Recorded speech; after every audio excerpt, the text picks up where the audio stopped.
How's it going, YouTube? Cody Bernardi here with another YouTube video, and in today's video we are going to Spiceland.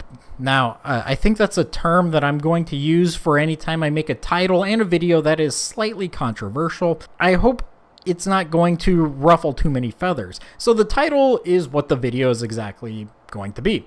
I don't think Kali Linux should be a beginner operating system. If you're brand new to security and you're watching this video, don't install Kali Linux. Now, everything I'm going to be talking about is anecdotal, and it's my own opinion, not the opinion of others, so take it with a grain of salt.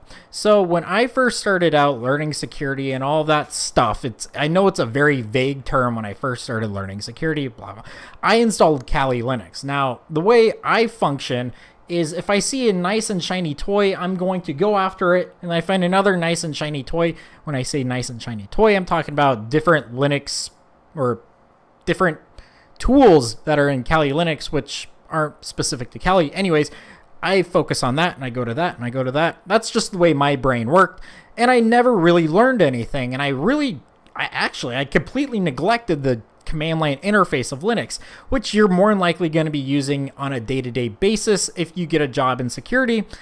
Like things like SCP, SSH, like things like that, you're going to be using frequently and more often than things like Photon or whatever's in Kali.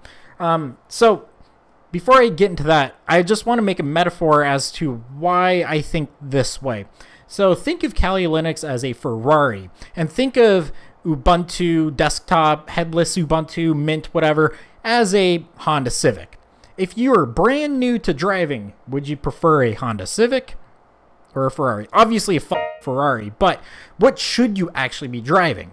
A Ferrari, no, I'm kidding. A Honda Civic. The Honda Civic is easy to drive. It's, very low powered. It's not much. It's nothing you write home about, but it does everything that the Ferrari does, and the fact that it gets you from point A to point B, it's just not as interesting.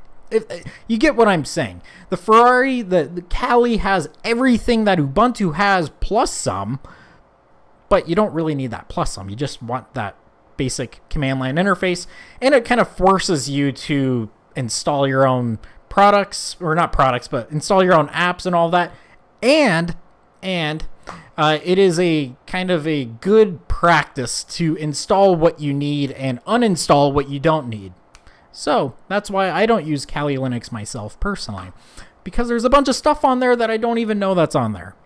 And it's just, my opinion, it's good security practice to not have things on your computer that you don't need, because that's unnecessary risk.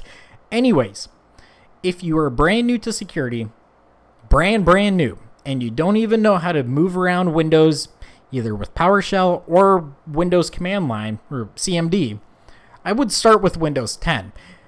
Mainly because the clients you're going to be working with, when I say clients, it's ambiguous, meaning that you have Windows clients and you have paying clients, like clients if you're a consultant. They're more than likely going to be running Windows as far as your paying clients, and if you work in an enterprise, you're more than likely going to be working with a lot of Windows clients. So it's good to know Windows. I don't know why the security world shuns Windows. Windows is a phenomenal operating system. A lot of things are built around Windows, and you just got to accept that. You cannot be a Linux head and only work on Linux and get anywhere. You got to know Windows, especially if you want to get into some more critical things. When I say critical infrastructure, a lot of that's running this nation, when I say that, I mean critical infrastructure, is running on some old-ass operating systems probably built off Windows. So, I digress. I would say the progression, if you were my mentee, Windows, just Windows 10, Windows Server, maybe get some Active Directory experience, maybe get some PowerShell experience, and probably at the same time, have Linux running at home. And me personally, I recommend, if you're going to learn Linux, make it your daily driver, aka your computer is not running Windows or anything like that. It is Linux. You have a dedicated Linux computer if you can afford it, which I will get to in a second, because I am doing a giveaway. But a dedicated Linux daily driver, because it forces you to learn whatever's installed on there. I tried the whole VM thing, and it's just kind of, again, this is anecdotal. This is my own personal experience. I never really used it as much as I should because it's just packed away in a hypervisor and I just never used it. Whereas if I force myself to use it, I learn a lot more. And that's exactly what I did. I installed Linux Mint, and I would say I'm pretty comfortable with Linux command line. So anyways, I guess Windows, Ubuntu, preferably headless Linux, meaning it's only command line. And then, maybe Kali Linux. But to this day, I have not found a use for Kali Linux because it's, again, Ubuntu with a bunch of installed on it. So anyways, that is it for this video. If you enjoy content like this, please demolish the like button, hit the subscribe button, as well as the bell notification. And like I said, when I talked about earlier a dedicated Linux machine, I am giving away in this video one of these bad boys. Not this specifically. This is a Raspberry Pi 3, but I am giving away a Raspberry Pi 4. So a newer one. And the requirement is you're on my Discord server, and I said that I'm going to be giving away in my next video. So I'm going on Discord right now. Pick someone at random. I'm sure there might be something out there that can randomly select someone, but I'm going on my server right now. I have a total of 77 people on my Discord server. So I am going to pick a random person, and I'm going to shout you out in this video. And if you don't respond within 72 hours, I'm going to pick someone else. So this is a test to my subscribers if you actually watch my videos all the way. So I am going to scroll. I don't know if you can. There's nothing over here.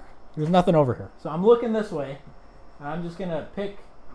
I'm moving my mouse up and down, and I'm just gonna pick someone random. Trevor Guitar 94. That's where it lands. That's where it landed. Trevor Guitar 94 on my Discord server. You have won a Raspberry Pi 4 with all the bells and whistles, with the screen and all that. So you have 72 hours to DM me on my Discord server. And if you watch this and DM him to tell him to DM me, damn you. Don't do that. Trevor Guitar 94. You have 72 hours to ping me on Discord. So anyways, that is it for this video. Y'all take care. Goodbye.